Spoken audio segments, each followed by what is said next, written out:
পিলখানা হত্যাকাণ্ডে বিস্ফোরক মামলার জামিন শুনানি আজ। সে অপেক্ষায় 400 বিডিআর সদস্যের পরিবার। আদালত নিয়ে জটিলতা কেটে যাওয়ায় দ্রুত মামলা সুরাহা হবে বলে আশা তাদের। এই মুহূর্তে কেরানীগঞ্জের বিশেষ জজ আদালতে আছেন সহকর্মী সাদিকুর রহমান। বিস্তারিত জানতে সরাসরি যাচ্ছি তার কাছে। আজকে আমি এখন আছি যে কেরানীগঞ্জের অস্থায়ী আদালতে। আজকে এই যে 2009 সালের ফেব্রুয়ারিতে 25 এবং 26 ফেব্রুয়ারি যে পিলখানার ট্র্যাজেডি হয়েছিল, পিলখানার যে বিডিআর হত্যাকাণ্ড হয়েছিল, সেখানে সেই ঘটনা কিন্তু দুইটি মামলা হয়েছিল। সেই মামলার একটি ছিল হত্যা মামলা, আরেকটি বিস্ফোরক আইনে দায়ের করা মামলা। বিস্ফোরক আইনে দায়ের করা মামলাটি চলমান আছে, কিন্তু এই যে হত্যা মামলার রায় হয়ে যাওয়ার পরও এই বিস্ফোরক আইনে দায়ের করা যে মামলাটি, সেই মামলাটি নিষ্পত্তি না হওয়ার কারণে কিন্তু এখনও পর্যন্ত যারা খালাস পেয়েছিলেন হত্যা মামলায়, তারা কিন্তু এখনও পর্যন্ত জামিন পাননি, তারা বের হতে পারেননি। অর্থাৎ তারা এই বিচার নিষ্পত্তি যে এই দীর্ঘসূত্রিতার কারণে এত বছর ধরে কারাগারে তারা রয়েছেন।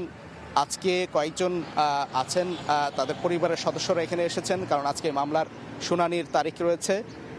এই বিস্ফোরক আইনের মামলায় তারা আজকে অপেক্ষায় আছেন যে তাদের স্বজন যারা আজকে এই মামলার আসামি, যারা দীর্ঘদিন যাবৎ জেল খাটছেন, তাদের মুক্তি হবে, তারা জামিন পাবেন, সে আশায় তারা এই অস্থায়ী আদালতের সামনে কিন্তু ভোরবেলা থেকেই এখানে হাজির হয়েছেন। এবং তাদের কয়েকজনের সাথে আমি কথা বলেছি।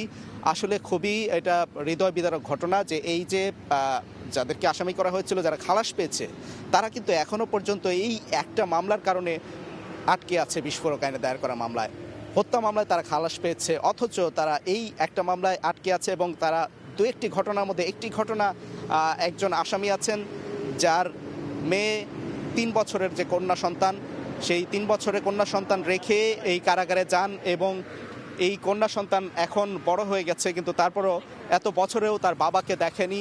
এত দীর্ঘ বছর ধরে কিন্তু তার বাবার সাথে তার বাবার ডাকতে পারেননি, কারণ হচ্ছে এই মামলায় তার বাবা আটকে আছে এই বিস্ফোরক আইনে। আজকে এই যারা এরকম আরও অনেকেই আছে যার ভাইকে কারাগারে রেখে আসছে, তার ভাই বাবা, কারো বাবা, এরকমভাবে যারা আছেন, তাদের আজকে জামিন শুনানিতে তাদের কি আদেশ দেওয়া হবে সেই বিষয়টা আমরা পরবর্তীতে জানতে পারবো।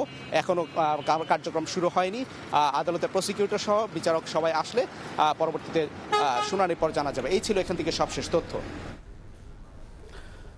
এতক্ষণ বিস্তারিত জানাচ্ছিলেন সহকর্মী সাদিকুর রহমান।